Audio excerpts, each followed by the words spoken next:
and welcome to Uplifting Impact. I am so excited to be here today with Jessica Hope.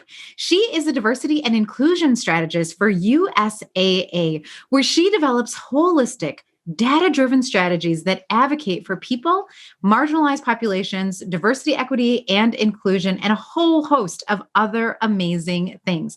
It's really fascinating to understand what Jessica does because she brings together her practices and her experiences as being a senior people leader in the Army Reserves, also her master's in leadership, culture, resiliency, and wellness, and the work that she's done in local government. She has actually worked extensively in local government in Houston, Texas, really focusing on how to bring medical services and educational support to low-income families and reduce economic disparity. She does all kinds of amazing, awesome things. I have to tell everybody out there who's listening, the first time that Jessica and I had a conversation, we were supposed to talk for like 20 minutes. A little bit over an hour later, we realized that we had totally missed our next meetings, and we were so engaged in talking about the things that we were doing and the things that we were passionate about. So I'm just excited that she's going to be able to be here to share a little bit of her background and some of the things that she's working on. Welcome, Jessica. Thank you. I'm so excited to be here, Diane.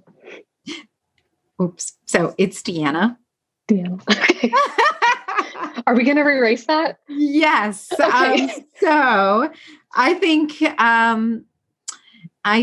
that what I'm going to have you do, Daniel, is just start right there, and I'll give you that last line. And then if you could just, make an adjustment. And the only reason why I say that is because you'd be mad at me if I did it. I will. Yes, please. Yeah. So I'm going to just tell him about 2 minutes in. Okay. Perfect. Here we go. So I'm going to throw it to you again. So Jessica, it's so great to have you here with us today. Thank you. I'm so excited, Deanna. Yes. So one of the things that I wanted to just jump right in, because we don't have a whole hour plus like we did the last time. But one of the things I wanted to ask you right away is to really talk about one of the strategies that I know you're great at. And it's the strategy of being able to use the tool of storytelling to really get at some of the diversity, equity, and inclusion work that you do. So could you just tell me a little bit about how your own story helps you in your work and how you use that tool? Yes, I have stories for days. I think in my life, when I was 3, I was adopted by a Puerto Rican family, and that has been marvelous. My dad is fantastic, and they taught me the culture of their ways of being. As a female in military service, there's several of us share stories about how we can be a part of the leadership in the organization and really make a difference and serve our country in a productive way. And I find that stories are just a great way to bring it down to a personal level and make it a human to human contact in diversity and inclusion. And we want to pull at those empathy strings for those that are not quite on board with the D&I journey yet. Absolutely. So one of the things that we always tell people is that everybody has some kind of an autobiography when it comes to, diversity. What their own experiences were when they were growing up, what they were exposed to, what they've learned, what they've gone out and sought, on their own. How do you help people? Because a lot of people will, be like, oh, I don't though. I'm not a person of color, or I didn't grow up in a Puerto Rican family, or I didn't, whatever, fill in the blank. How do you help draw out people's stories, even when they might not think that they have a racial autobiography or a diversity autobiography? I love this question because it really talks to the individualism, which is really the story of diversity and inclusion. So if someone doesn't think they're diverse, or someone doesn't think they have a part to play, and they're just on the ally side, for example, when I'm talking to men, I'll ask them about their wives, their sisters, their mothers, their daughters. If I'm talking to any other demography, or I'll ask them about their employees, the people that they grew up with, and see if those things are different. I've often heard from military families that they've been discriminated against for being an American in other countries. And that's an in for me there, because they were just American in another country and still felt discrimination. They weren't beat up because of the color of their skin. They were beat up with the person next to them that was also American. And so it's just finding that way to make it applicable to them. Absolutely. And I think that's important, right? The empathy strings. And one of the things I love about what you just said is that you use a lot of questions. You use a lot of questions to help people kind of narrate back to you what their own experiences are, because then that allows for you as a practitioner to really think thoughtfully about, how do I engage with this person? How do I help move them? How do I help move them forward? And too often we skip that step. And so we come at people assuming that they want to hear things the way that we want to hear things, as opposed to being able to help them understand things in the way that they might see them. So, okay, you've brought up that you were a vet, right? And that you've had experience serving our country. So first, let me say thank you for that. Thank you. Thank you for all the people that you represent. In that capacity, one of the things that I think sometimes we struggle with, and I think you have a very unique lens on this, is we struggle with what is the role, or what isn't the role of political leaders in our diversity, equity, and inclusion work. And for the audience, full disclosure, we are talking today on January 20th, which is inauguration. This is the day we're taping, is inauguration day, and so this is top of mind for both of us. So as we look forward, what is it that we would hope, or what ways have you seen political leaders really take a significant role in the DEI space? Thank you. This has really changed in the last few years with there being an intolerance to discrimination. And I think that's a great thing. Our leaders have a responsibility to show us what good looks like and show us that we can continue to learn and be better in this space. And I think that the current leadership that's coming on board, and some of the leaderships that are still standing that are here, have done great in that space. One example for me working at USAA is Maxine Waters of the Financial Services Committee. She's doing a lot of work around economic disparity and how that impacts communities whenever we look at the demographies for economics. That's really fascinating. Can you tell me a little bit more about like your relationship there, and what that work? Because for some people, when we think about disparities, I think we often think about like racial disparities or gender disparities, but sometimes people don't necessarily have economic disparities as one of the things they think about when they're thinking about what's going on. So help us understand, first of all, what is economic disparity, what you mean by that, and then what exactly is happening. What are you all doing? Economic disparity, to describe it pretty quickly, is to show if you take families and you compare them across generations and you look at the race or gender of those people, you can see disparities in how much they're making, how much familial wealth they're passing on from one generation to the other. This has hit us especially hard in COVID because we know that people of color are dying and being hospitalized at a higher rate. They're more likely to be unemployed and less likely to be able to work from home. So that's impacting more than ever before this discussion about racial economic disparity. Over the past 3 decades, it has risen, and we've seen a deeper divide between races and how they're doing with money, their monetary decisions. So one of the things Maxine Water is doing is she's holding financial institutions accountable for their work in the community called the Community Reinvestment Act. And she's saying, hey, not only do you need to work in your community, but you need to have people that look like your community working at your financial institution. So you can have diversity at your business to help make these decisions. And this is one of the things that you and I got on a very long conversation about the last time that we chatted, because there are a number of things that USAA is doing specifically with this Community Reinvestment Act, and how you are deploying it, because people are doing it in different ways. So what are some examples of some of the things that you've seen work that you feel like other communities could learn from, or things that you're just really excited, that you're participating in? So our community and our membership is military driven. And so the military is one of the most diverse organizations in the world, the United States military.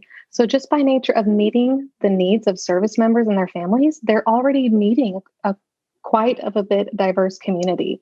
So our company chose to dedicate and commit $50 million towards racial equity practices. And we have, as of this conversation, given about $15 million towards that. And we also have a full-time person working with PricewaterhouseCoopers CEO Action Plan on racial disparities on the Hill. and racial justice. So I'm really excited to see there's hundreds of companies that have given an individual for that to do that full time. And I'm excited to see what they do. And tell us a little bit about that plan. I'm really familiar with it. I know there's, tons of companies that have signed onto it, but it might be new for some people. Could you just share a little bit of context there? So PwC, PricewaterhouseCoopers, is one of the leaders in diversity inclusion on how they perform as a company. And we partner with them as USAA. And we gave to this movement since George Floyd's death about justice in our world, whether that's prison reform or legal reviews for laws or economic disparities, and how that is impacting certain demographics differently. Excellent. So it's interesting, right? Because we just talked about a couple of different things. We talked about what the company is doing. We talked about what organizations are doing, like I would call it kind of an association of corporations are doing. We talked about it from a political standpoint. And we also talked about, this work from an individual standpoint. One of the things that can happen, at least I know this in the work that we do and in the consulting work, that the space that we do especially, is that you can come up against those are huge stakeholder groups. They're coming from so many different, spaces, so many different lenses on this work. When you have all of those differing kind of ideas and perspectives and backgrounds, what is it that you do, Jessica? Like, what is your favorite go-to tool to try and navigate through those differences and bring people to a place where you can have, effective, not just dialogue, but also action? Thank you. So as a social worker, a common saying that we have is meet people where they are and not where you think they should be. And I've really taken that into this work because we are in this space and desensitized and we're learning all the time. But the majority of people are not. They're doing their day-to-day. They're already in college. They can't read one more article. And they have things going on. And so if I really say that I want someone to intrinsically feel about this work and move in this work and be an ally and be a voice in this work, I have to be willing to accept them where they are on the spectrum of this, no matter where it is, even if it's a place of negativity, and just have a conversation with them about where they are. And the second part of that is when I have that acceptance is not creating intolerance for intolerance. That's not going to do anything here. It's not going to help us. If you heard the Reverend give his speech at the inauguration, he talked about love for love and that we will not move forward in this space if we do not love each other through it. And I really believe that has been one of my guiding principles. And the most important thing to me is, are we checking the block here? Or are we actually making a difference and changing how we're being and what we're doing? Or are we just doing a lot of busy work? And that's an organizational question as much of an individual question. Yeah, that's one that's can really get at the heart of, I think, a lot of the biggest challenges that we see, especially, when we're supporting organizations. So this, idea of loving through this process is a theme that comes up quite a bit on this podcast. This idea that we have to find our way through this, but we have to bring love along with us. And that's not normally what you hear from somebody in the financial field. And that's not normally what, something that you hear on a business podcast. And that's not right. It's a little bit different, but I do think that it's incredibly important. And the fact that it just comes up naturally as a theme over and over again here is really important. I think one of the biggest challenges that we are going to have as a country, right, given all of the things that are happening right now as a world, I mean, not just as a country, as a world, one of the big things that we're going to have to figure out is, what does that really look like? Because it's easy to show love when people look like you, have the same ideas as you, have the same viewpoints as you, kind of march to the same beat that you might. But it's much, much more difficult to do to show that kind of love and compassion when you might feel like you're on polar opposites from, the way that somebody else views or perceives the world. So I don't much have a question there as much as I just wanted to point that out, right? I think that that's a real turning point for us And I think it'll matter, and I feel very strongly that diversity, equity, and inclusion leaders and people who know that, who understand that, are going to be the ones who get us to the other side, right? To get us I to, agree. And I even think our younger generation is teaching us some stuff. Thank you, Brene Brown, for the power of vulnerability and how to talk openly about how to be vulnerable at work and in your relationships and for the health of yourself, because they're really listening to this and they want to see change. And it might not only be our leaders, it's going to be the younger generation who is already demanding quite a different life than what we saw our parents have. Instead of being tied to work, they want to have time for themselves and family. They don't want to work to live. They want to live and then have some work. right.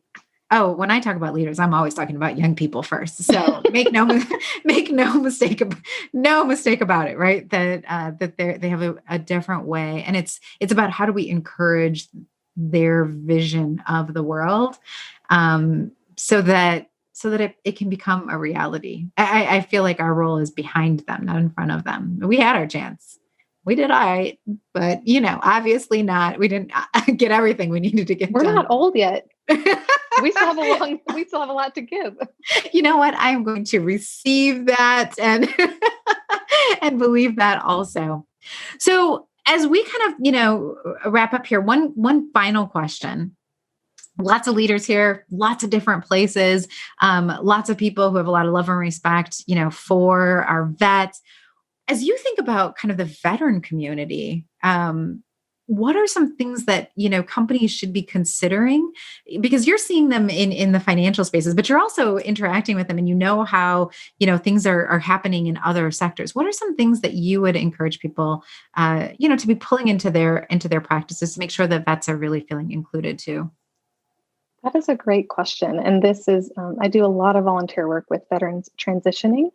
And I think the biggest struggle that we see is that companies are not valuing the leadership that someone receives in the military to be equivalent to what a civilian leader would be considered. And so that, I think, is where they can really look at the most and have some flexibility about what it means to be a leader.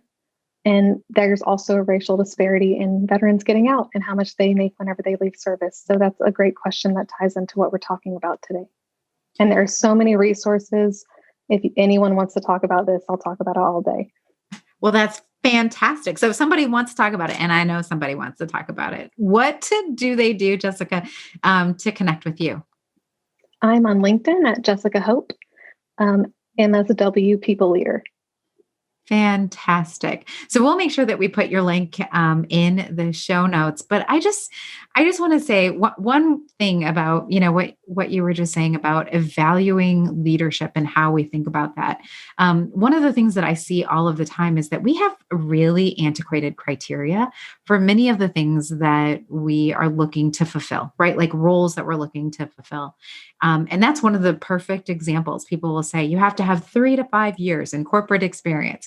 And then you have somebody who comes out of the military and you're like, oh, but you don't have 3 to 5 years. And they're like, I have corporate 15 years of corporate experience of one of the biggest corporations, right, that you could think of. So, but you're right, it doesn't translate the same. And because sometimes that antiquated like language or whatever gets in the way, we can't see past it. So didn't want to leave without just highlighting that point again, that it's with, veterans, it's across a lot of different things, but I have also seen that a lot where people are not translating information and thinking about the different populations who might have the same skills or even more skills than what you're used to being able to, but you're not articulating your need, and you're not articulating your expectations, and you're not using your